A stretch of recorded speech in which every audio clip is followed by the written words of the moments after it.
90% of the world's languages use spaces. Japanese doesn't. But what if I told you that was never intentional? Just a centuries-old mistake. And here's the real question.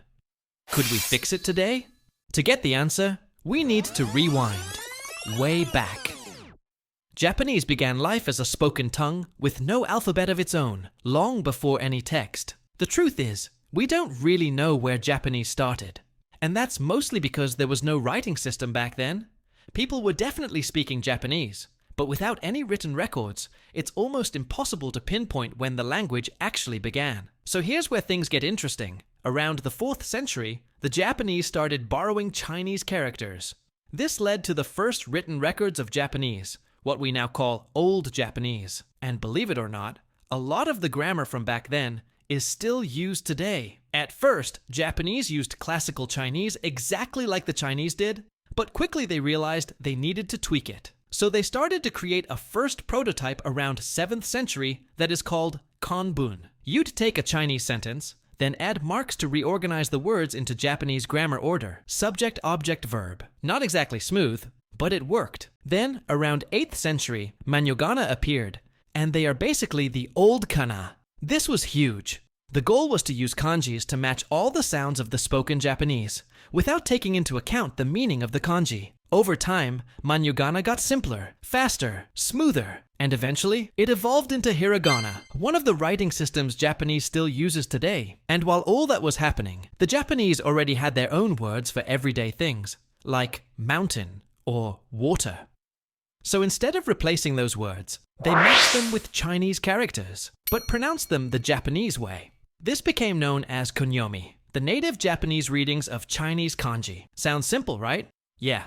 No. That's actually why kanji are so painful to learn. Because most kanji have multiple readings, both Chinese and Japanese. So you can't always guess how to read a word, even if you recognize the characters. It's chaos. But the Japanese weren't done yet. To make writing easier, they created 2 new scripts, hiragana and katakana. Both derived from kanji, but why more streamlined? Hiragana gave them a way to write out any sound in Japanese, with just 46 characters. No meanings, just sounds. Katakana, same sounds, but used for foreign words, onomatopoeia, and emphasis. So in the end, Japan created this unique system with kanji for meaning, hiragana for grammar and native words, katakana for foreign stuff, and somehow, no. Blank. Spaces. Why? Because they started with Chinese writing, then built layers and patches on top of it to make it fit Japanese. They were adapting, not reinventing. And that's how we got 3 alphabets. And a language that just keeps going, with no space to breathe. Before talking about how to fix Japanese language, you have to understand how broken that language is, that even Google, one of the biggest companies in the world, don't understand it. When a computer meets English, it can locate word boundaries just by looking for blanks. For example, I love sushi. The algorithm can clearly identify 3 different words and tag them as subject, verb, and object. But when it comes to Japanese, let's for example take that group of kanji. Where would you cut? Is it 1 word, 2 words, or even 3 words? And that also works with verbs, where sometimes computers struggle to identify if it's a verb or a noun. And there is another problem that might be even worse. There are so many words that are written in the exact same way, but that don't mean the same thing at all. And computers struggle with that a lot.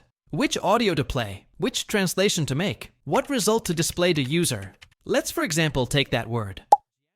In the dictionary form, you can always differentiate them, but once conjugated, they are exactly the same.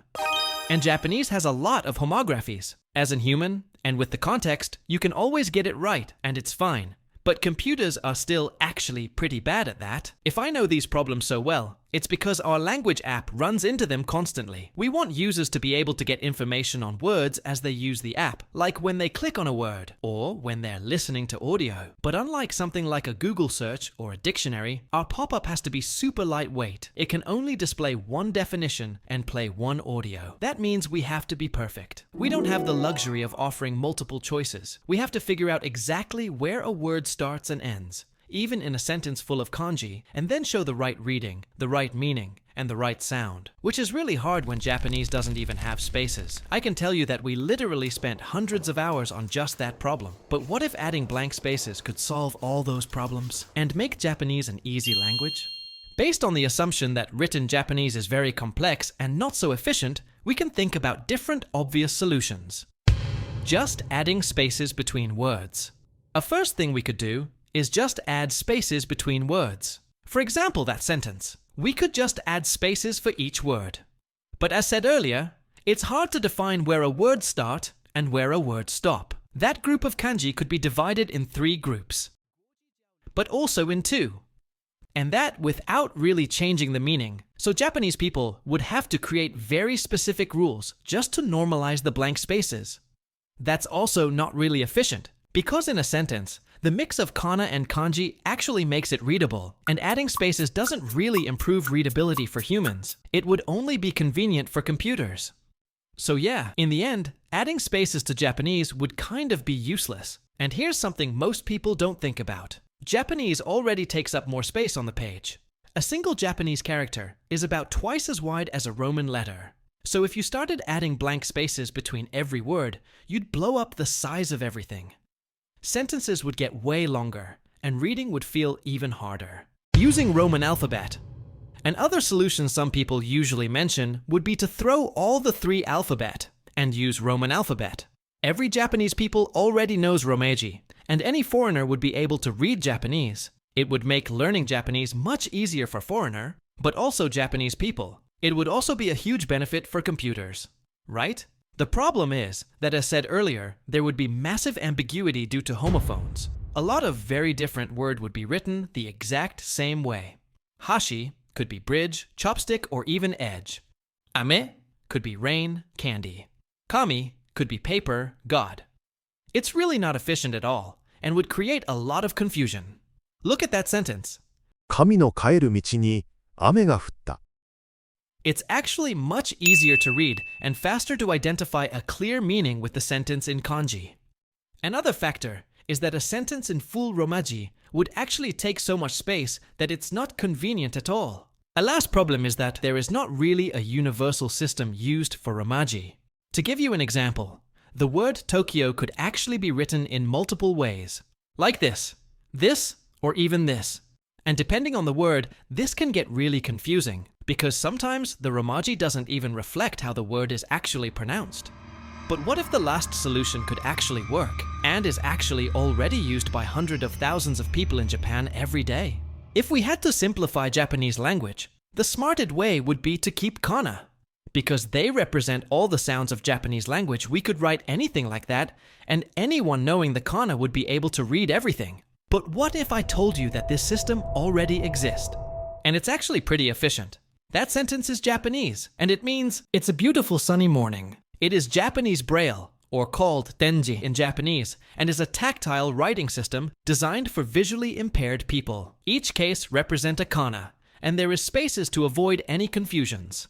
It's basically exactly like writing in kana with spaces. The only difference with Japanese Braille is that in Braille particles are not separated from their nouns, and that allows to retranscribe a perfect spoken Japanese. Having spaces also allows us to avoid any confusions and clearly define word boundaries. To give you an example in English, if everything was stick, it would look like that. Is it now here or nowhere? In Japanese, it could look like that. Now let's add spaces. It's still a little bit confusing and can be challenging, but it's much better with spaces. This system could actually be the most efficient, but there is still a massive ambiguity with homophones. So, are you doomed? Kind of. People have tried to simplify Japanese before, but it never really worked. In 1866, a reformer named Majima Hisoka actually proposed banning kanji completely. He wanted Japan to use just kana, saying it would save kids years of memorization and help them focus on science and Western knowledge instead. Smart idea. But the government fell soon after, and the plan died. Other people tried similar things later, but kanji was just too deeply rooted in the culture. After World War II, Japan took a more realistic approach. They made a list called Joyo Kanji, around 2,000 essential characters that schools and newspapers should stick to. They didn't remove kanji, just trimmed it down and made it easier to teach. Today, Most people can read and write thanks to that system. Kanji is still everywhere, but it's now controlled and standardized, not overwhelming. And since kanji carries a lot of meaning and tradition, people didn't want to lose it anyway. So, how to learn to read Japanese? If you're learning Japanese, kanji can actually make your path to fluency faster. Let me explain. Because each kanji carries meaning, every time you come across a new word, there's a good chance you'll be able to guess what it means, and sometimes even how to read it. And that can literally transform your entire Japanese learning journey. You'll finally be able to immerse yourself like a child would, watching movies with subtitles, reading books, playing games, absorbing the language naturally, instead of endlessly grinding flashcards for a language that doesn't even translate literally into English. So here's the most important thing. Learning kanji is crucial, but don't make the mistake of learning kanji one by one. Instead, learn kanji through words. That way, you're not only building your vocabulary, you're also training yourself to recognize and read those words when you see them again in context. Now you might be thinking, but Japanese text doesn't have furigana. How am I supposed to read it? Exactly. That's the problem my friend and I have been working on solving for over a year now. We've been building something to make reading Japanese easy, and actually fun. That's why we created an app where you can read bite-sized illustrated stories in Japanese, perfectly adapted to your level.